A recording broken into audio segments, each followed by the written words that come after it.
नाज़रीन हमारे साथ मौजूद हैं शाहिद रन साहब और ये स्पोक्समैन हैं, तर्जुमान हैं बलूचिस्तान गवर्नमेंट के। बहुत कुछ पूछ रहे हैं आज बलूचिस्तान के हवाले से कि वहाँ पे एक्चुअल में हो क्या रहा है। तो सबसे पहला सवाल जो मैंने पिछले एपिसोड में कहा भी था कि मैं पूछूंगा, आपको धमकी आई कभी? सो फार नहीं। सो फॉर नहीं। और को बत्ते की पर्ची वर्ची आपको तो नहीं देता कि आपके पास बहुत पैसे हैं देने जरा? मेरे पास कोई ऐसा बिजनेस फिलहाल नहीं है कि जिससे मैं किसी को इतना बेनिफिट कर सकूं। मतलब आप बता रहे हैं कि यार मुझे मांगना भी मत, मेरे पास है नहीं। और अगर हुए भी तो मैं देने वाले लोगों में नहीं हूँ। अच्छा ठीक है ठीक है, चलो ये मैं आपको जाती हैसियत में जानता हूँ, मुझे पता है कि आप वाकई नहीं देंगे। ठीक है। अच्छा चले, मुझे ये बताइएगा ये जो मारंग बलोच है, मारंग बलोच साहिबा, ये मारंग लांगू भी कहा जाता है। अक्सर हम जब मारंग बलोच की बात करते हैं तो नीचे बलोचिस्तान से ही लोग आके लिख रहे होते हैं और कह रहे होते हैं कि इन्हें बलोच मत कहा करें, ये लांगू है। एक तो बताइएगा कि ये बड़ा एक पिटी सा क्वेश्चन है कि ये वाकई बलोच हैं या नहीं है, और दूसरा कि क्या ये दहशतगर्दों के साथ मिली हुई है?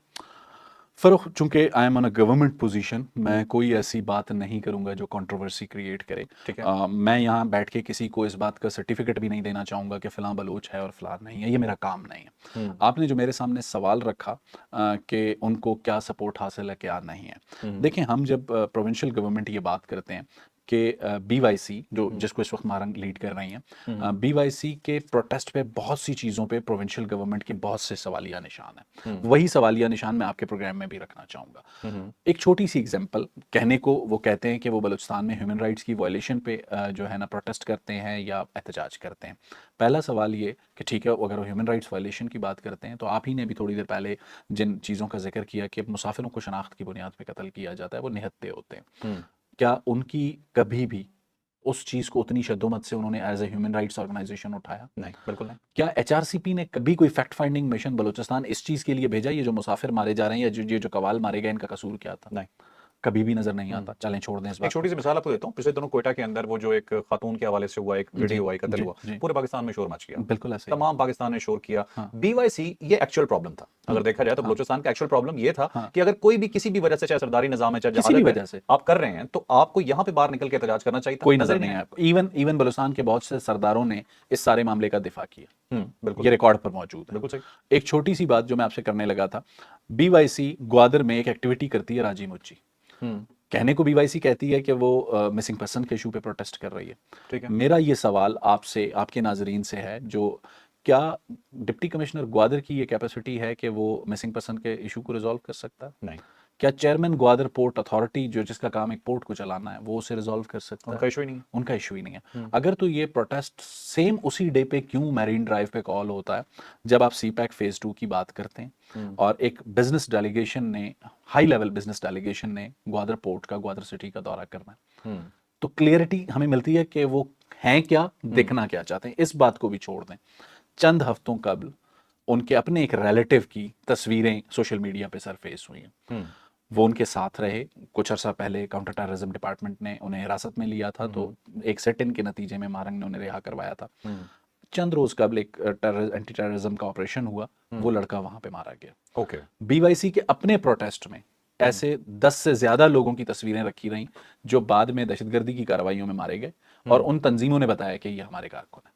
ठीक है। तो इसके बाद मजीद ऐसा कौन सा सर्कमस्टांशियल एविडेंस है जो मैं फर्रुख के सामने या अहले इल्म लोगों के सामने रख के ये सवाल पूछूं कि जब हम कोई बात करते हैं या गवर्नमेंट कोई बात करती है तो आप हमें कहते हैं कि जी हम गलत हैं?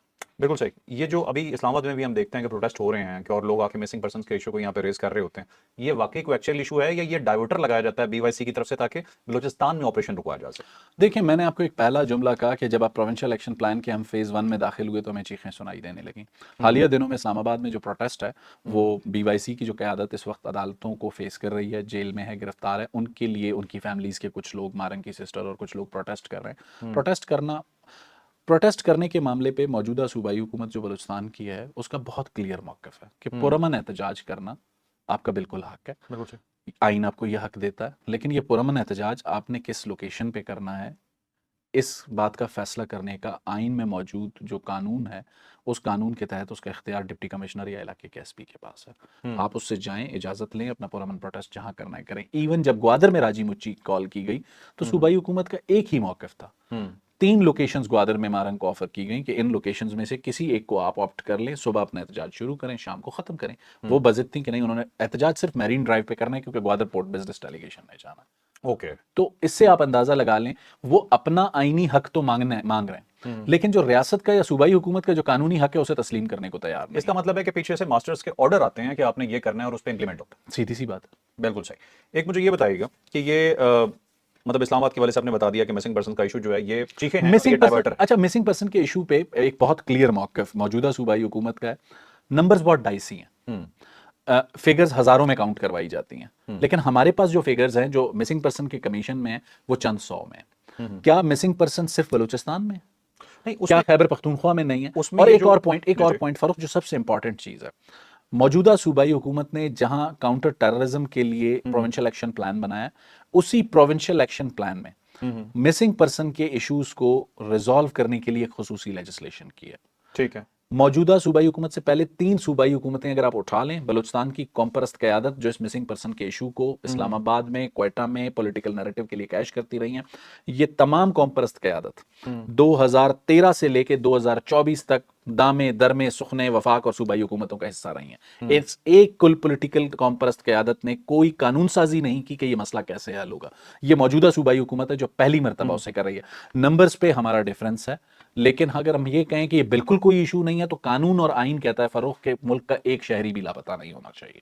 बिल्कुल सही है, लेकिन ये आपकी बात जो है कि जितने शहरी ये दिखाते हैं उसमें से बहुत सारे तो बीएलए की साइड से नजर आते हैं या मारे जाते हैं तो पता चलता है तो हमने वहां पे मौजूद है। ये सारी फिर एतबार चीज कैसे करे गवर्नमेंट? देखें, इसके साथ साथ हमारे पास जो फिगर्स वेरीफाइड हैं उसमें अगर आप मिसिंग पर्सन का जो कमीशन काम कर रहा है उसके पास जो वेरीफाइड फिगर्स गई, उस वेरीफाइड फिगर्स में उन्होंने 70% से ज्यादा इश्यूज रिजॉल्व किए हैं और ये फिगर्स मौजूद हैं। और सेकंडली जब आपका बंदा मिल ही बीएलए की तरफ से रहा है, पता है वहां से लड़ता हुआ मिल रहा है, तो उसके बाद आपकी बात पे एतबार कौन करे? लेकिन फिर भी उसके बावजूद आप ये देखें फरोख के बहुत से लोग अब भी उसी नैरेटिव को सेल करते हैं। इनका ये नैरेटिव लोकल में, लोकल बलोच के अंदर क्या बिकता है?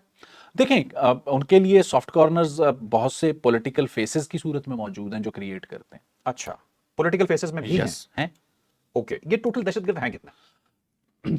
नंबर्स पे मैं नहीं जाना चाहूंगा, लेकिन इनकी स्ट्रेंथ कोई इतनी बड़ी नहीं है कि जिसे पाकिस्तान की सिक्योरिटी फोर्सेस ख़त्म ना कर सकें या पाकिस्तान का जो पॉलिटिकल सिस्टम है वो ख़त्म ना कर सके। नंबर्स आप कह सकते हैं चंद 100 होंगे, 1000 से थोड़े से ऊपर होंगे, लेकिन कोई इतनी बड़ी तादाद नहीं है कि बलूचिस्तान की पूरी आवाम उनके साथ है, ऐसा नहीं। पहाड़ों में छुपे हुए होते हैं। देखें लाजमी सी बात है शहरों में उनकी प्रेजेंस इतनी ज़्यादा नहीं, थोड़ी बहुत होती है, लेकिन ज़्यादातर बलूचिस्तान में फारफलंग एरियाज़ हैं जहाँ पहाड़ों में उनके लिए सेफ हेवन्स मौजूद हैं। ठीक है, एक मुझे ये बताइएगा कि अभी इन्वेस्टमेंट आ रही है, बहुत सुना जा रहा है कि बलूचिस्तान के अंदर, और बहुत अच्छी बात है, पाकिस्तान की वो इन्वेस्टमेंट है, बलूचिस्तान की इन्वेस्टमेंट है, वहाँ के लोकल को तरक्की करनी चाहिए, और मेरा ये मानना है कि वहाँ पे जितनी भी तरक्की बलूचिस्तान को देने की कोशिश की जाती है, ये सारा प्रॉब्लम उस तरक्की को रोकने का है, ये दहशतगर्दी का। उन्हें पता है कि तरक्की मिल गई, शऊर आ गया तो मामला खत्म हो जाएगा, दहशतगर्दी को कबूल नहीं करेगा। मेरी नज़र में दैट्स वाई ये सब ऑपरेशन, ये जो दहशतगर्दों के ये जो चल रहे हैं। अभी एक बहुत बड़ी इन्वेस्टमेंट की बात हो रही है कि अमेरिका इन्वेस्टमेंट करने वाला है। सबसे पहले तो ये पूछूंगा कि बलूचिस्तान के कितने एरिया में ये मिनरल्स मौजूद हैं? ठीक है, तादाद में आपसे नहीं पूछता, डेफिनेटली आप वो देख करके नहीं चेक कर सकते कितनी होगी, लेकिन ये कौन कौन से एरियाज हैं जहां पे हो सकता है, और जब ये सब इन्वेस्टमेंट आ जाएगी यहां पे, तो उसके आने के बाद इस दहशतगर्दी में क्या ऑटोमेटिकली कुछ कमी आने की सिचुएशन पैदा होगी? फरूख बड़ा ही टेक्निकल आपका क्वेश्चन है। मेरी चूंकि कैपेसिटी इस वक्त प्रोविंशियल गवर्नमेंट के स्पोक्स पर्सन की हद तक है, लेकिन एक ज़ाती सा ओपिनियन है, इससे कोई एग्री और डिसएग्री दोनों कर सकता है। मेरी ओपिनियन में पाकिस्तान की इकोनॉमी का जो गेटवे है, चाहे वो सीपैक की सूरत में हो, चाहे वो ग्वादर की सूरत में हो, चाहे वो माइंस एंड मिनरल्स के सेक्टर में हो, चाहे वो कोस्टल टूरिज्म की सूरत में हो, एक अनटैप्ड लैंड है बलूचिस्तान अब तक।